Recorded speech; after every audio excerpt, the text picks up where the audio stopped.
홍남기 부총리 겸 기획재정부 장관이 19조 원 수준의 초과세수와 기정예산 등을 동원해 12.7조 원 규모의 민생대책을 시행한다고 했습니다.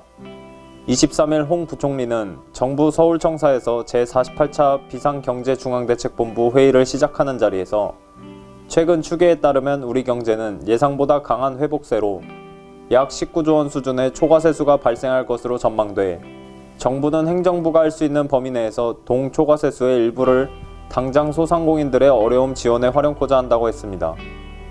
이어 초과세수 19조 원 중 교부금 정산 재원 7조 6천억 수준을 제외한 나머지 11에서 12조 원은 이 중에서 5조 3천억 원은 소상공인 취약계층 지원에 당장 활용하고 2조 5천억 원은 국채시장 안정과 재정 건전성을 위하여 국채 물량 축소에 사용할 계획이라고 했습니다. 특히 민생대책은 초과세수 기정예산 등을 총동원한 12조 7천억 원 플러스 알파의 규모로 첫째, 소상공인 손실보상 및 비보상 대상업종 맞춤 지원, 둘째, 고용 취약계층에 대한 지원, 셋째, 서민 물가 안정 부담 경감 및 돌봄, 방역 지원 등을 포함하고 있다고 강조했습니다. 이에 따라 정부는 소상공인 경우 손실보상 비대상 업종에 초저금리 대출 지원 등 맞춤형으로 총 9조 4천억 원을 지원할 계획이라고 합니다.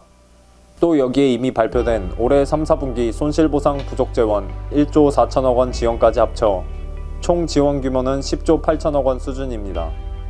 우선 손실보상 비대상 업종 중 인원시설 이용 제한 업종에 대해 역대 최저금리인 1%로 2천만 원 한도의 일상회복 특별융자 2조 원을 신규 공급하고 저신용 특별피해 업종 융자 등 기존 자금의 지원 대상 확대 및 지원 조건도 개선키로 했습니다.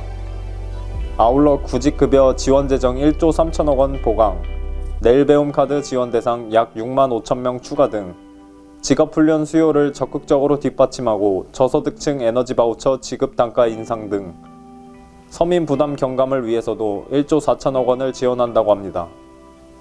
이와 함께 올해 말 종료 예정이었던 승용차의 개별 소비세 인하 조치와 관련해서도 내년 6월까지 6개월 연장키로 했습니다.